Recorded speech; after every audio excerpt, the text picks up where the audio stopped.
I don't know what's up, Colvin. So welcome everyone. My name is Darren Fenwick, and I want to welcome everybody today, this afternoon, this morning, depending on where you are, midday, to this latest webinar from the ABA section of Civil Rights and Social Justice and the section of International Law, brought to you by our International Human Rights Committee and co-sponsored by the ABA Rule of Law Initiative and the Center for Human Rights. So just a bit of housekeeping. If you're inclined to ask questions of the panelists during the appropriate time of the presentation, there's a question box which you can submit at any point. You can just write your questions. It's on the right-hand side panel. And you can type in your question there, and there'll be time for that at the end. And at the end, we'll go through and ask the panelists the questions that people are submitting. Also, for your FYI, as we're going through this, there are also handouts, the drop down, where you can access the material as well. So the questions are on that side panel, and the handouts are also on that side panel. And just lastly, we'll be sharing a recording of the program with the handouts to everyone who's registered, so you can share it with your network, share it with other people. And please feel free to leave us any feedback or questions, follow-up questions about today's presentation as well. So with that, I want to introduce our panelists. And as the backgrounder noted, especially now, I think where we've seen a lot of mass atrocities being perpetrated against civilians in so many places across the world, Syria, Yemen, Rohingya, on. And we've seen in a lot of places where the state has been perpetrating some of these crimes, or certainly accused of perpetrating some of these crimes. And we've seen, certainly at the UNSC, the inability of the Security Council in a lot of ways to come together and refer things to International Criminal Court. So the idea then becomes, what are avenues for prosecution of these war crimes and crimes against humanity? And so the idea with the panel today is to focus on universal jurisdiction. And we have a very distinguished panel for you all today, and we'll do some level setting just to give you a sense of what universal jurisdiction is, and then we'll talk about some cases and then get into case studies specifically on Syria. So again, when you have questions, you can type them in the box, and I'll be keeping an eye on that. So without further ado, let me introduce our panelists. We have Professor Van Schaak as the Lee Kaplan Visiting Professor in Human Rights at Stanford Law School, where she teaches in the areas of international human rights, international criminal law, and atrocities prevention.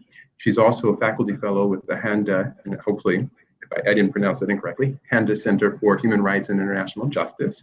Van Schaak served as deputy to the ambassador at large for war crimes issues in the Office of Global Criminal Justice of the U.S. Department of State. And she continues to serve as a special government expert on the State Department's Advisory Committee on International Law.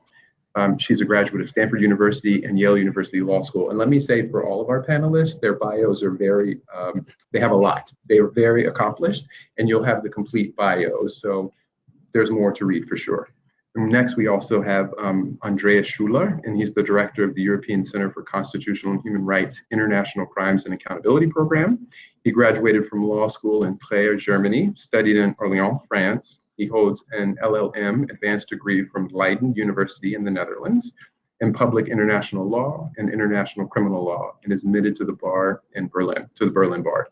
Schuler works on U.S. torture and drone strikes, UK torture in Iraq, war crimes in Sri Lanka and Syria, as well as further international crimes cases. And he publishes and lectures on international criminal law and human rights enforcement.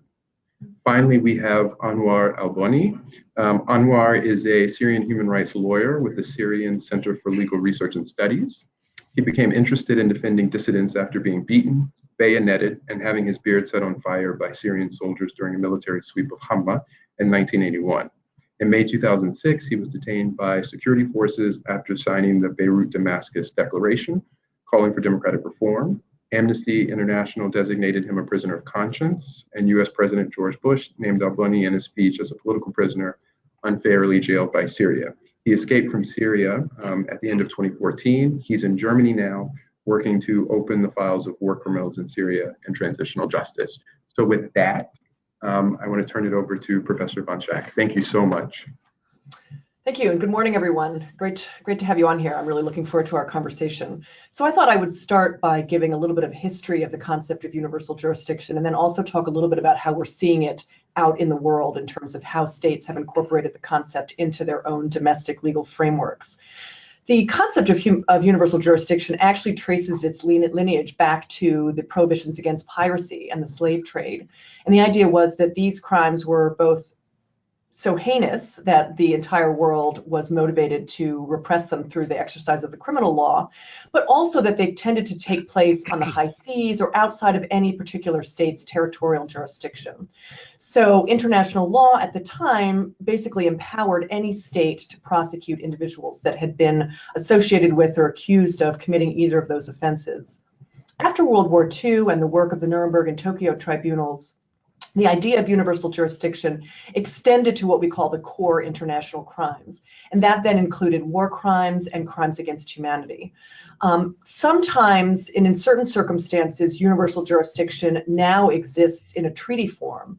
So when states ratify particular international crimes treaties, they take on an obligation to incorporate that prohibition into their domestic penal codes and also empower their domestic systems to exercise universal jurisdiction. So the prohibition against torture is a great example. The Torture Convention, which has been signed by 170 some odd states, requires states to agree to prohibit torture, to codify the prohibition against torture in their domestic codes, and to exercise their criminal law in a number of different grounds. And one of those grounds is if the offender is found present on their territory and they don't end up extraditing the person. So that formula, either prosecute or extradite, is very common in a number of international criminal law treaties. And the International Court of Justice, in a case involving Belgium and Senegal, has confirmed that the primary obligation of states to these treaties is to prosecute the offender. And it's only if they elect to accept an extradition request from another state that has concurrent jurisdiction that they should ultimately extradite the person. So that's the treaty basis for universal jurisdiction. Most international lawyers and many international courts have also ruled that customary international law permits states to exercise universal jurisdiction over these particular crimes. There's some dissension in the law about whether there's an obligation to exercise universal jurisdiction, but certainly the law permits states to exercise universal jurisdiction. So what we see now globally is a number of states of the world have incorporated UJ, as we call it, into their systems. And Amnesty International back in 2012 did a really comprehensive survey of these statutes, if you're interested. And this process of incorporation was accelerated by the passage of the Statute of the International Criminal Court, which doesn't expressly require states parties that join the court to harmonize their domestic laws with the Statute of the International Criminal Court, but as a practical matter, many states have done this. And this is very much in part motivated by the ability of those states to exercise what's called complementarity, which is to say, if international crimes are committed, they fall within the jurisdiction of the court should stay its hand if a domestic court with jurisdiction is addressing those particular crimes. And many states want to retain the ability to deal with crimes that are either committed on their territory or by their nationals. So in parallel with ratifying the ICC statute, they have ended up incorporating universal jurisdiction into their domestic codes. And so now we have a system in which the majority, a large majority, a plurality really, of states of the world can exercise universal jurisdiction over most international crime. And I'll close by just talking about the US system, since it may be of interest to the ABA members. We have the ability to exercise universal jurisdiction over a number of crimes, most notably torture, the crime of genocide, a number of terrorism statutes. We have a whole suite of terrorism statutes, as you may know, the trafficking crimes, human trafficking crimes, and then a number of other discrete crimes like using child soldiers. Our war crimes statute, interestingly enough, is not technically in compliance with the Geneva Conventions because we're only capable in our federal courts of exercising jurisdiction over war crimes either committed by or against US persons. So that's a limitation of our law. And we do not at present have a crimes against humanity statute. There is no crimes against humanity treaty. One is being drafted as we speak, and it will contain within it the same set of requirements. Either the states that join that treaty are to prosecute crimes against humanity, particularly if the perpetrator is present on their territory, unless they end up extraditing the person. So I'll stop there, and I'll turn the presentation over to Andreas, who can talk about what's happening in Europe. Right, yeah, thank you very much. And you mentioned already that many states implemented laws which would include universal jurisdiction for core international crimes, as we call the crimes under the Rome Statute of the International Criminal Court. And I mean, being in Europe with many different European states here, each implementation is slightly different and has different legal restrictions or discretionary restrictions for prosecution services, but on the other hand also gives some opportunities within the European framework to investigate and prosecute those crimes. And we at the European Center for Constitution and Human Rights, working from Berlin and Germany, we are litigating and presenting cases on atrocity crimes and different conflicts like the one in Syria, about which we will hear later on, in a number of different jurisdictions. And of course, there's a certain strategy involved here, depending what's the best forum basically for prosecuting those cases, for presenting those cases. So one approach we followed is basically focusing on transnational corporations and human rights violations, and the other one is on international crimes such as torture and war crimes. Maybe as background, let me give you also pretty brief glance on how this developed in Europe, because there were quite some developments over the past 20 years when it comes to so-called universal jurisdiction cases, starting with the situation in 1998, where the Chilean dictator Augusto Pinochet was arrested in London based on a Spanish arrest warrant. So that's the first spectacular big universal jurisdiction case, basically often a reference case for what followed. And basically what we saw following the 1998 arrest in the UK was a number of high-level cases which were presented in different jurisdictions, like in Spain and Belgium, but they all were at certain levels pushed back, which led to a number of changes in the legislations in Spain and Belgium, in the UK, limiting basically the concept of universal jurisdiction. For example, that there's only jurisdiction basically when a suspect is on the territory of a respective state, which wasn't a condition beforehand, or that only victims residing or living or even having the citizenship of the respective country can file such a complaint. So there were a number of restrictions made in the 2000s, and at the same time other countries, among them Germany, introduced new legislation. In Germany it was 2002, with the beginning also of the International Criminal Court, as Professor van Schaak referred to. That was the moment where some legislation was put in place, but it took Germany quite a number of years basically then to also practically make use of the new legislation. And the new legislation allowed for universal jurisdiction for core international crimes, which is genocide, crimes against humanity, and war crimes, without any restrictions, but gave the federal prosecutor in Germany a large discretion whether to open a case or not. And that's something like which we as ECCHR, as an NGO, working with many other organizations from different countries, are always challenging, because the discretionary decision also depends on a number of factors. And when we come to the Syrian situation, there are also some particular factors in place which made it possible to start casework on Syria with quite some progress until now. So what happened then when in Belgium and in Spain cases were blocked was that Germany but also Sweden took up other cases, different ones, not the spectacular big ones like the Pinochet type of cases against a former dictator traveling for medical treatment to a European country, but more from a scratch, basically investigating either suspects residing in the respective countries. So in Germany, we had the one trial on Eastern Congo, on the rebel group FDLR and their leadership. And from there in 2012, basically, when the conflict in Syria and the massive violence by the regime against peaceful protesters unfolded and the first survivors of state violence came to Germany, we started to press on cases being taken on Syria by the German War Crimes Unit and federal prosecutor. And there are 3 or 4 goals and concepts in that which I briefly want to address here. So the first one is so-called structural investigations. That's a concept the German but also the Swedish prosecutor are using. So it's basically opening an investigation because there is jurisdiction over those core crimes as there is universal jurisdiction.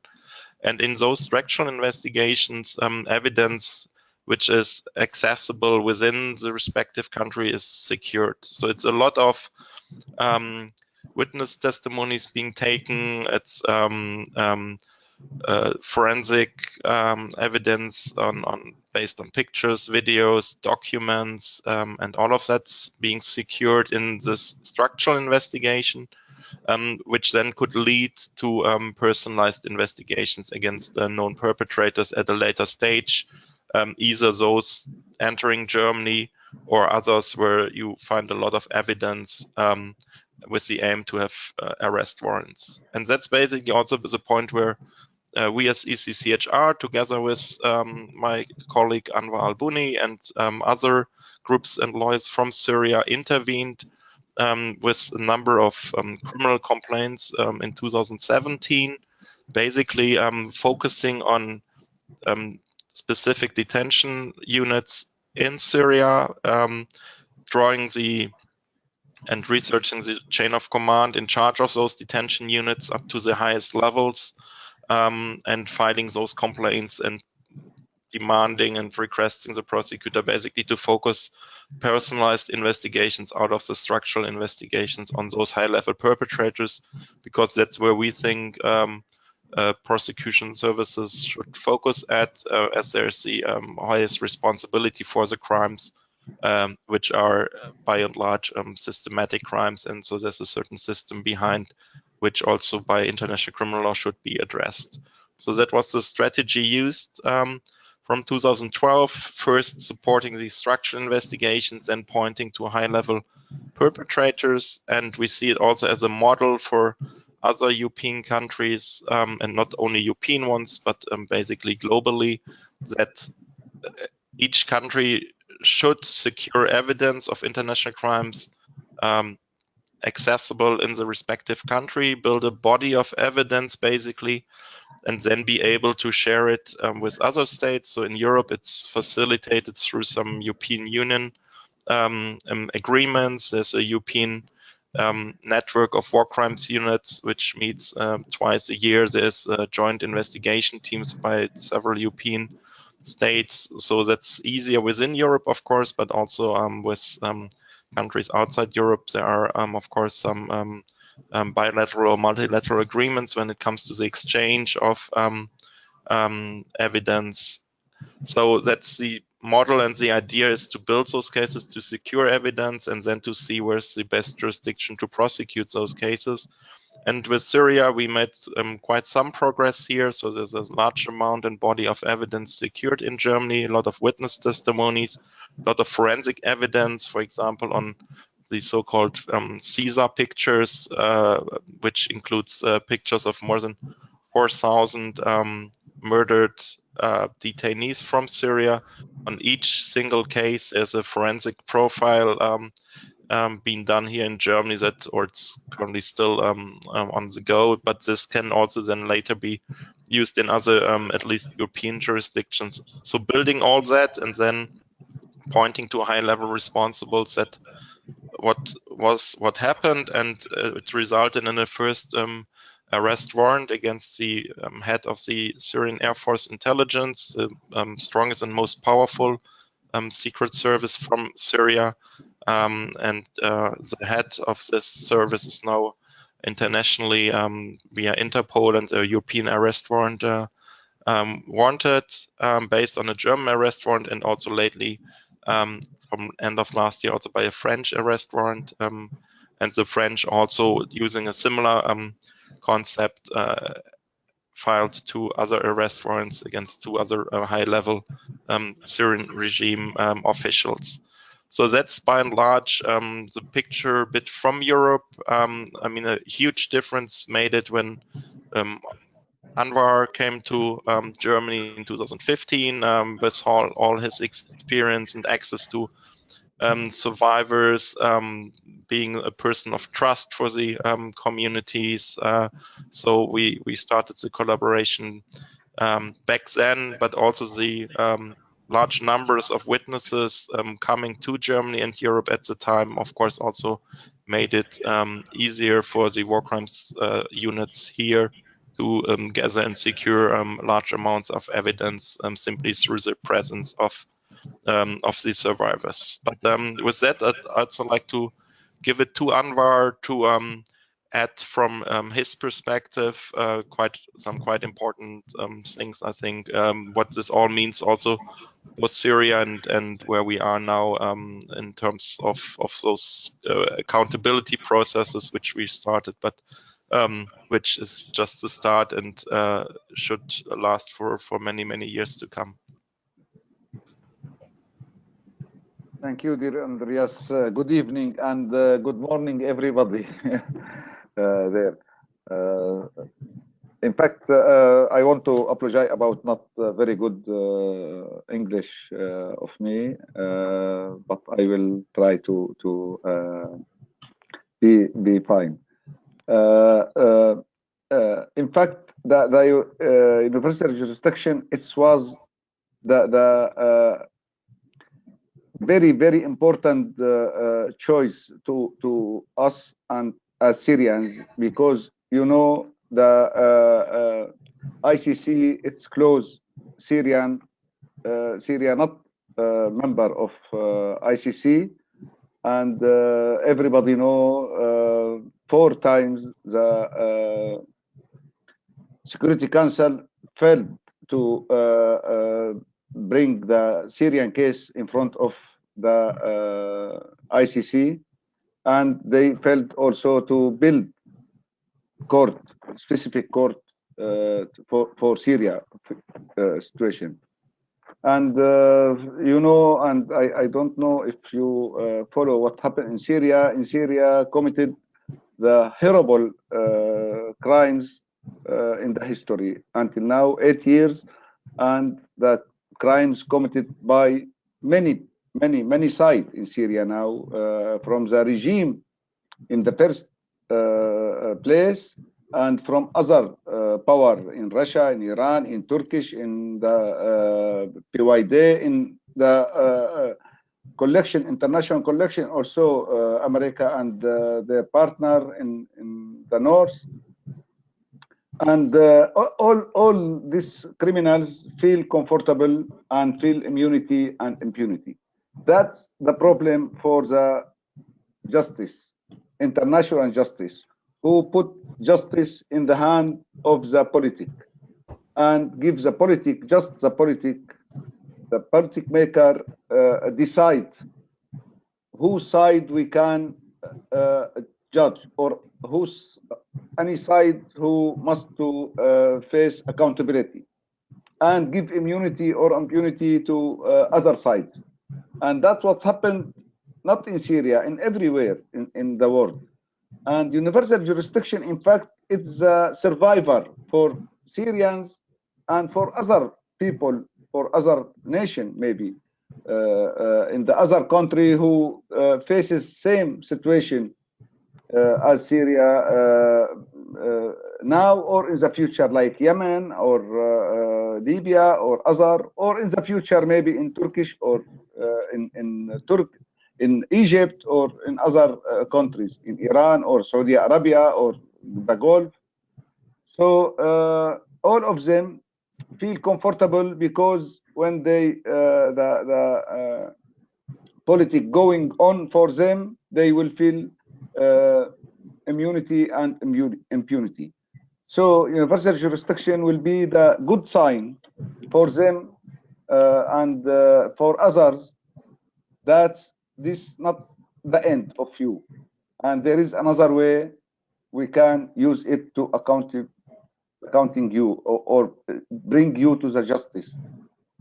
And from I arrived to Germany, really, it's my target. My goal was to find justice for Syria and for Syrians who victim hundreds of thousands victims until now in Syria, from the torture, from the barrel bomb, from the chemical weapon. And really, it's our lucky to find ICCHR and Andreas, Patrick, Wolfgang. There were very, very great and wonderful people and partner to find help us to find way and to send message. The problem, it's about send message, not about bring all the cases of Syria in front of the German of any country by universal jurisdiction. It's by send message to the criminals, to the suspects who they feel comfortable about nobody will touch them, not now, not in the future, as like all the past experience. And it's in another hand, it's most important to send message to the victim. Victim in Syria who now 8 years and nobody care about their suffering or the crimes who committed against them. So all of them feel disappointing, feel hopeless, and that feeling it will be very bad, not on Syria only, in whole the world sometimes. In every country, others, when the people feel disappointing or hopeless from justice, it will be look to have his justice alone, when nobody care about justice to him. That's what it's very important, not for Syrian, as I told you before. It's very important. The terrorism, it's our enemy. Now in whole the world, the politics want to fight the terrorism with military tools. They use it and they maybe win partly in it, in here or in here, but it's not the way who you can win on the terrorism. It's not the way who can make the terrorism finish. It's maybe a way to make the terrorism grow up and increase, because you committed the crime with using weapon and make more victims and make more people disappointing from justice and make this angry and make want to revenge biggest and biggest and biggest. If we want to fight terrorism, we must to bring justice to the victim. This is the way who can really make the ground of the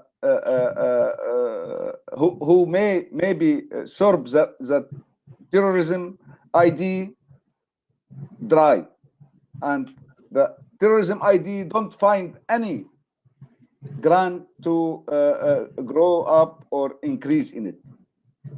But unfortunately, until now, the politics don't feel like that, or they know and don't want to do that with this way, because it's maybe cost them, unless the weapon using weapon let them win.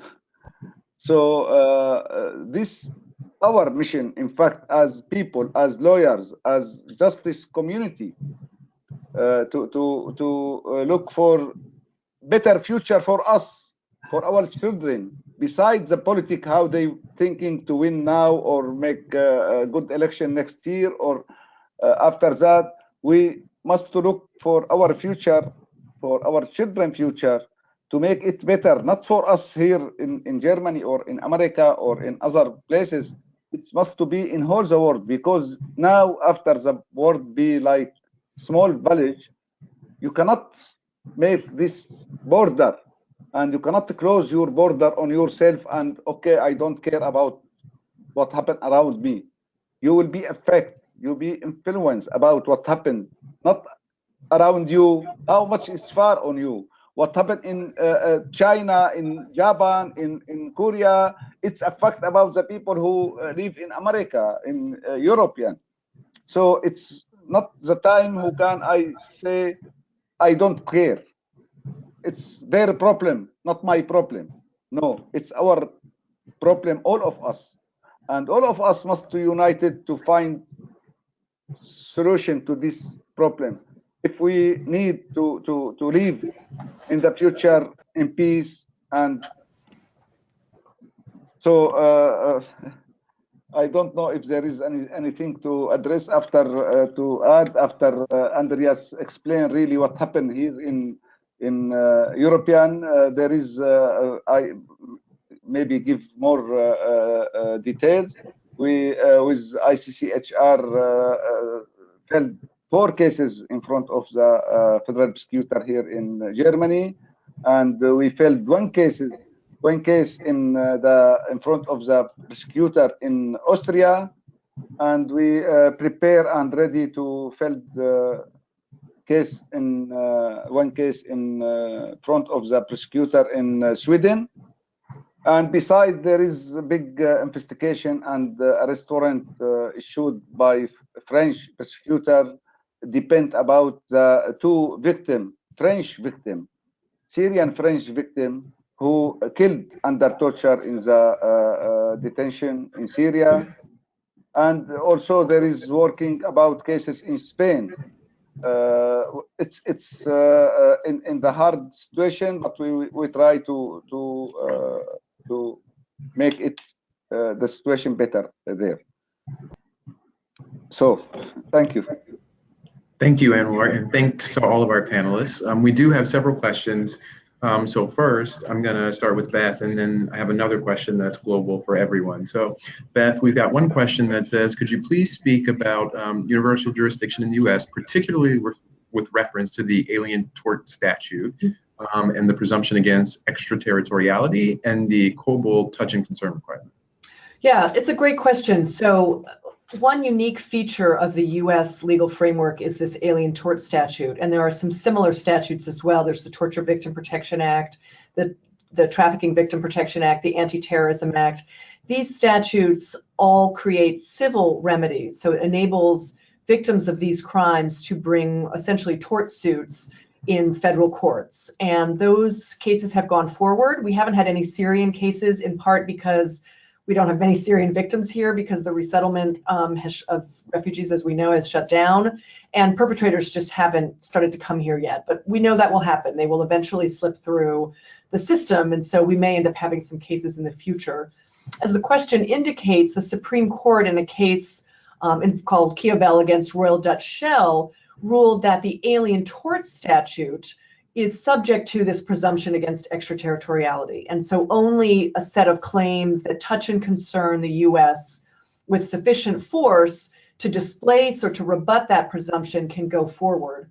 Now, claims under the Trafficking Victim Protection Act, the Anti-Terrorism Act, and the Torture Victim Protection Act are not subject to that presumption because they are expressly extraterritorial. Congress very clearly made in the text of the law the ability to use those for facts that happened abroad and claims that initiated abroad. And so those cases can go forward. Turning to the criminal statutes, those also are drafted in such a way that they clearly do not apply to the presumption. I mean, they are clearly expressly extraterritorial, and so there's no need to undergo this sort of test under the presumption that the Alien Tort Statute does. These are all criminal statutes, and so they're defined in such a way that the only nexus required to the United States is the presence of the defendant here. And there's some very interesting jurisprudence that suggests that it doesn't matter how the individual becomes quote unquote present or found here. That's the other formulation that gets used. And there's some really interesting early terrorism cases where we lured a terrorist to the high seas. He thought he was getting involved in some lucrative international crimes exercise, and it was actually a sting by the FBI, who captured him and brought him to the United States. He then challenged the jurisdiction of the court, arguing that he was not voluntarily present here in the United States, that he'd been forcibly abducted and brought here. And the court essentially accepted the Kerr-Frisbee doctrine, or male captus benedetentis is the sort of fancy international law Latin name, but bad capture, good jurisdiction. It doesn't matter the way in which you come into the United States. U.S. courts are not divested of jurisdiction. You may have a civil claim if you were mistreated or some breach of international law happened while you were captured, but it doesn't undermine or divest U.S. courts of jurisdiction. And so that's how our system works. There's no concerns about extraterritoriality when we talk about these criminal statutes. It does still apply to what might be eventually in the future civil suits under the Alien Tort Statute. Thank you very much. And sorry, Andreas, some of, I don't know if it was my system, but some of your remarks kind of cut out. So I apologize if you've already addressed this, but to all of you actually in general, given what Anwar mentioned, for example, the difficulties with the ICC and moving forward at the ICC, the UNSC being locked and different interests here and there, are you all seeing, US and in Europe, that this could potentially be an issue in the future where we have these sort of sovereignty issues, or in other words, let's back up, where you have these sort of kind of political issues, for lack of a better word, that may come in and impede or influence or hinder the ability of prosecutions of crimes in the universal jurisdiction context? Has that already happened? So, for example, if you can imagine a settlement in some place, wherever it is, some country, there may be some negotiation to say, okay, well, we're going to impunity, or we're going to say that these folks, for example, get they don't have to be charged, or they get to be moved away or something. But have you seen any of those tensions at all, either in the past or kind of currently? And for whoever would like to take it, sorry if it makes sense. Yeah. Andreas, do you want to start? Yeah, maybe.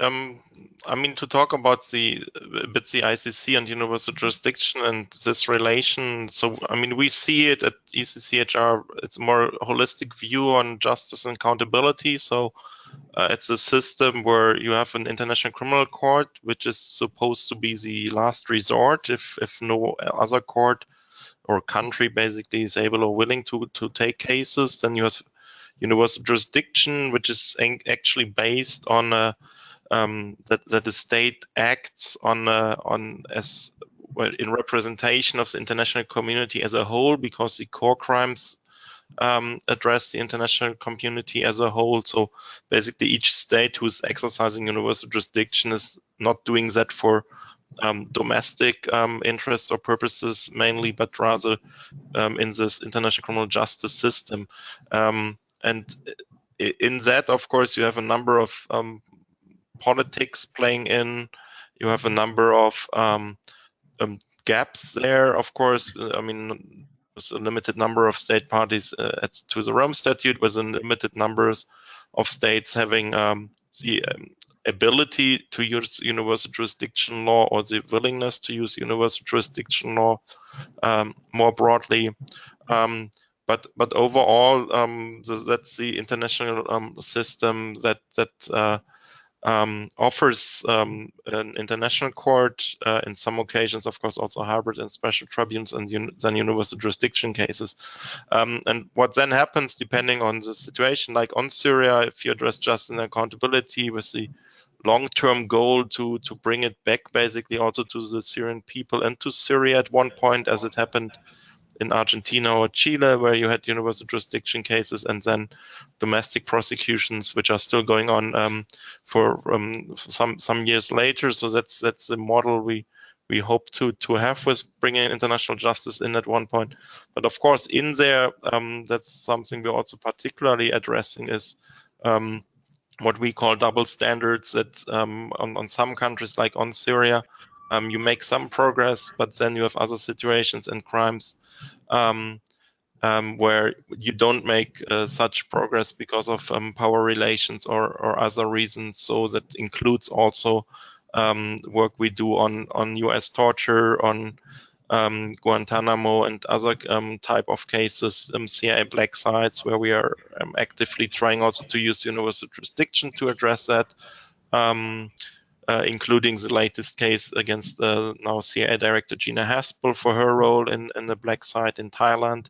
But of course, it's much more difficult, and the steps you take are much smaller. So it might be get someone not to travel anymore to certain jurisdictions and so on. Whereas on Syria, through different circumstances, different political landscape, we have arrest warrants against some of the leadership. So I think that's a bit the framework we're acting in here. Thank you.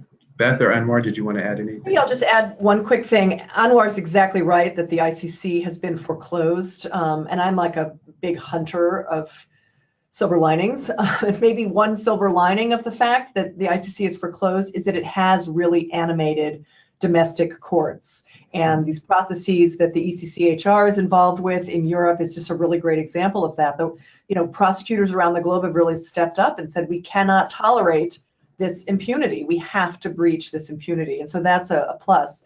Darren, you asked about the possibility of an amnesty that might be put in place, and that's absolutely a potentiality if there is some sort of a political transition within Syria. I mean, at the moment, it's almost feeling like there will be a military victory, but there may still be an amnesty that Syria would decide to enact domestically.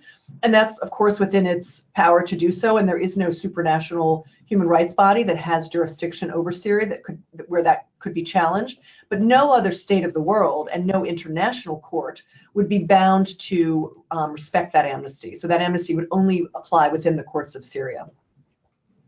Perfect. Anwar, did you want to add something? Yeah, in fact, we must to take the experience of the Syrians now and the experience of ECCHR about what it's do great in Syria.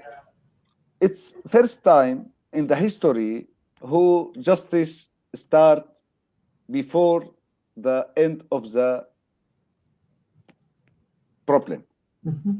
In the history, the solution, how much it's politic or military, or how much is come the solution, who give limited to the justice, who put the limited of justice, what the level it can touch, or there is no justice, there is general amnesty and everybody it's clean.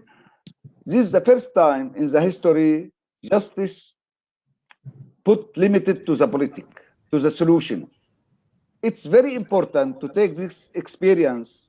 Now, all the perpetrators or suspects with war crimes, they will not ever able to be part of the politic solution, or any solution will come to Syria. And they will not be able to be part of the Syrian future. So this is the first time who the justice put limited for the politic. And we must to take this experience really seriously, because and expand with this experience to give listen, to let the people use what they can have tool to don't let to the politic side play with the justice issue and put limited to it or cancel it anytime he need, like ICC close when it's when they want and open when they want, or they judge every enemy they find him guilty, they judge him and punish him without any court. So it's the first time now justice, poor justice, in fact, not politic justice, poor justice lead the future, not the politic. And we must to take this experience and learn and expand it for all of us. Like I explained before, it's for our future in whole the world, not in Syria only. We look to save millions of people in all the world, in other countries, who maybe faces like Syrian situation, like Syrian criminals who lead them now as murderers, and they feel immunity and impunity, and they feel, okay, I can kill how much I want and nobody will care at last, and nobody will touch me because it's politic issue. Now, no, it's justice, not politics. And thank you for that. And Anwar, actually, while we have you, so we got another question for you specifically. What's the kind of help can U.S. lawyers offer victims and survivors in Syria? They can help a lot of, really. They can help with maybe in America, maybe there is no, as Beth mentioned, there is no criminals or perpetrators arrived. I think there is some of them arrived already, but nobody knows them now because there is no evidence about them. But I think in Europe and America now, there is ability to open case for punishment the criminals with money. I don't know.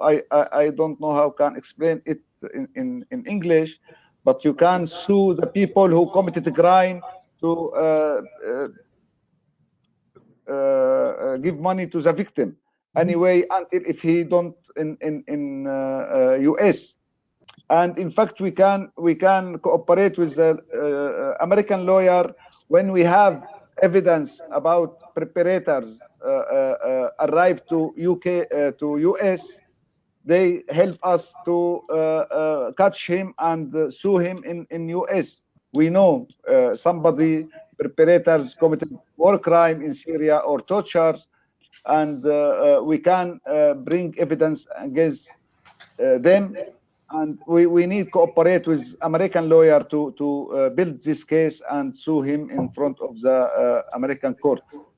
And I think there is Mary Colvin cases still looking in and we cooperate or in touch with lawyer James, and it's good to give more push and more support from the society in America to this case, to give it more support.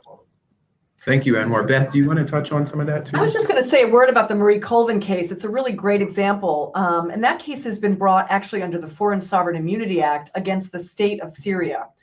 As we know, in general, states are immune from suit in domestic courts under customary international law or common law principles of sovereign immunity. The United States and many other states has enacted a Foreign Sovereign Immunity Act, which creates express exceptions to that immunity. And one of the exceptions under US law is for states that have been designated state sponsors of terrorism. And Syria has for many years been designated a state sponsor of terrorism. So as a result, Syria is open to suit. And so the family of the longtime war correspondent Marie Colvin has sued Syria in US courts. Service of process was made. Syria has essentially defaulted. There was a summary trial. The case was brought by the Center for Justice and Accountability in San Francisco, which is a sort of sister organization to Andreas's organization, the ECCHR. And we're awaiting a judgment kind of any minute now from the court. She's taken it under submission. And there was incredible amounts of evidence that was produced in that case. Insider testimony, documents that had been extricated from Syria by the Commission for International Justice and Accountability, another civil society organization that's doing international investigations focused on Syria. A number of expert witnesses testified about how journalists were particularly targeted by the Syrian regime. Why? Because they were bringing to light the abuses and human rights violations that were happening within the war and the direct targeting of civilians. And so there was evidence that Marie Colvin was essentially assassinated by the Syrian regime. So this case will be a really important one. And there are assets in the United States that are Syrian assets. Well, the problem is there have been a number of other cases that predate the Syrian revolution and war that have already been filed against Syria because it's been available to do so. And so there's some concern that the assets are going to be depleted eventually, the assets that can be attached. And so, you know, it's a little bit of a first come, first served basis. Unfortunately, there's no way to coordinate. But that suit is alive and well, and a judgment is really expected any day now. And so people on the call should be on the lookout for that. Excellent. Thank you. Thank you. We have another question. Actually, go ahead, Anwar. Go ahead. Then there is another cases now. There is American Syrian girls. It's her name Leila Shuaib. She also killed in the detention in Syria also, and I don't know if we can try to build cases.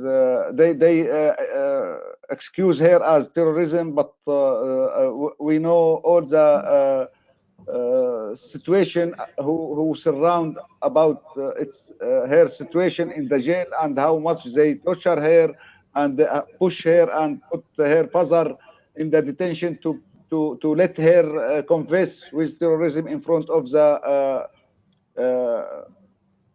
Cheek ambassadors who visit her in the jail. But we know all the things happened around her to push her to say that to the ambassador. I don't know if we can also cooperate to find if there is way to prosecute. And she is also American Syrian nationality. Yeah, she's from Chicago. So that would be a discussion actually worth having after this too. So we have another question, Andreas, regarding the Pinochet experience. A Syrian war criminal has previously been invited to the EU, and given the recent normalization attempts, there's a risk that this may happen again. In that case, what ECCHR and Syrian organizations, what are you all planning to do to push EU countries to arrest and extradite the criminal to a country where he can be prosecuted? So, for example, and they give an example, we know that the lack of cooperation with the ICC was one of the reasons why Bashir from Sudan had never been arrested and brought to The Hague. So, what can be done to achieve? What can be done to achieve a Pinochet result rather than a Bashir one? Yeah, great question. And so there are different layers, I think. So there's one thing are arrest warrants that have been made public, and now it's a question, of course, how to get those people extradited to Germany or France to stand trial, because they are still in power and still in Syria, and Syria also has allies, so they might also be able to even leave Syria to those countries and not being extradited. So there's a difficulty that samples a little bit the Bashir situation, who's also traveling around to some countries who don't extradite him to the ICC to stand trial there. I mean, on the other hand, there's no statute of limitations for those crimes. The arrest warrants will stay in place. Politics can change, power relations can change. Also relations to third states can change. So what we tried to achieve was to have, as Anwar already said, during a conflict already having investigations, having arrest warrants, and then we'll see what happens in the future and which possibilities are there to get those people arrested. On the other hand, there might be arrest warrants which are under seal, so that where people don't even know that they are wanted and might travel somewhere, where then an extradition could be an option. And the third one is, of course, trying to identify perpetrators already living outside Syria, and to see whether jurisdictions there either prosecute or extradite those people. Thank you. I want to add something. There is two layer or so, as Andreas said the difference between the arrest warrant from ICC and the arrest warrant from the national justice, it's big. The arrest warrant from the ICC don't able to apply unless from the countries also they sign the agreement with ICC. Unless that, they don't have to respect the arrest warrant. Unless the arrest warrant from the national justice, it will be go through Interpol, and all the countries in all the world sign the Interpol agreement. So they must to deliver the suspect. That is the big difference between al-Bashir arrest warrant and the other like Pinochet or like Syria situation. Very good. Thank you. Thank you.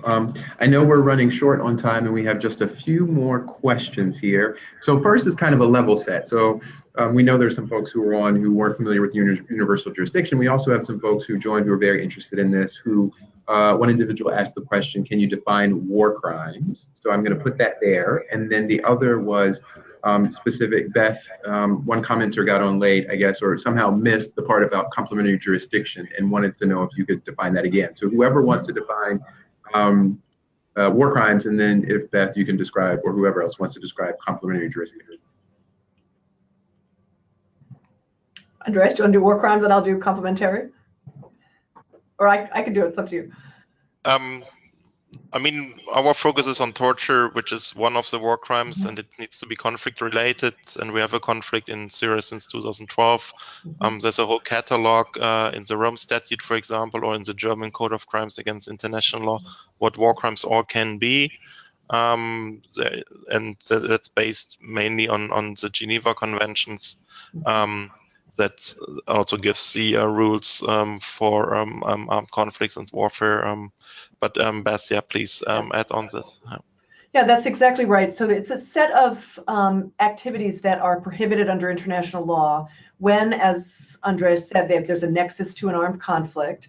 And they generally concern mistreatment of what are called protected persons, so either civilians or others who are outside of conflict, like prisoners of war, individuals in detention, individuals who are wounded, and so any form of mistreatment. And then we have a whole other sort of category of war crimes that are the means and methods category, and that involves prohibited weapons. And so that's where the chemical weapon use is really quite relevant. And also using weapons such as barrel bombs that are unable to distinguish between combatants who can be lawfully targeted in an armed conflict situation and non-combatants or civilians who cannot be targeted and cannot be subjected to disproportionate force. And so, as Andreas said, there's a whole laundry list within the ICC statute, and most of those crimes are also crimes under customary international law. But many domestic systems won't be able to bring charges under customary international law. So it's really crucial that they have implemented and incorporated those crimes into their statutes. And this leads very nicely into the question of complementarity. That is the principle that says, as I think both Anwar and Andreas has mentioned, that the ICC is supposed to be a court of last resort, that really the goal of the system is that national courts do their responsibility, which is to prosecute these cases under their domestic regimes to the extent that they have jurisdiction and custody of perpetrators. In the event that they don't, or they're unable to secure custody, or their systems have been overwhelmed by a situation of armed conflict, then the court can step in and exercise jurisdiction. And that's how complementarity works. In this case, the ICC is effectively barred because, as Anwar said, Syria has not joined, and the Security Council, which could override that, has not been able to do a referral because of Russia's veto, with, frankly, China in tow. And so we're really left with domestic courts as the only situs where justice can be had. Excellent. Go ahead, Anwar. I want to give some information about why the torture and forced disappearance it's so important. I want to give you some information. More than 500,000 Syrians faces torture in the detention from 2011 until now. Until now, more than 150,000 Syrians disappear in detention, in the regime detention. We know, and from our research, more than 60,000 detainees died from the torture until now in the Syrian regime detention. So just to have a view how much huge crimes, torture and forced disappear in Syria. So we have neared the end of this webinar, and I want to thank all of our panelists for the powerful testimony and for the informative information. I know there were a few questions we didn't get to in terms of people wanting to be able to contact you all, but I think Paula is going to answer that question, and then also learning more information about Leila's case from Chicago. So again, thank you, Beth. Thank you, Andreas. Anwar, always pleasure. Thank you so much. And with that, we'll end. If you have any final thoughts you want to end on, please feel free. But otherwise, we will end the webinar now. Thanks for your interest in these issues. It's really Thank important. you very much, Chair, for having me. Perfect. Thank you, everyone. And thanks for joining. Bye.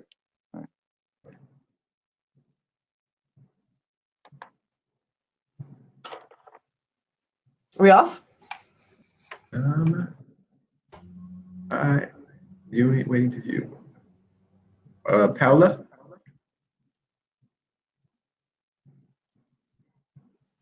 I don't know how it will be off. I'm waiting to see, you know, let me. I think we did stop. Yeah. Well, it's actually recording, so. Yeah, but I don't know how it will be stopped. You have any idea? Yeah, so just exit, just press the exit in the top right-hand screen, and we'll just exit out. Yeah. Okay. No. Bye, everybody. Bye. Be in Thank touch by you. email, okay? Will do. Thank you. Bye. Take care. Thank you.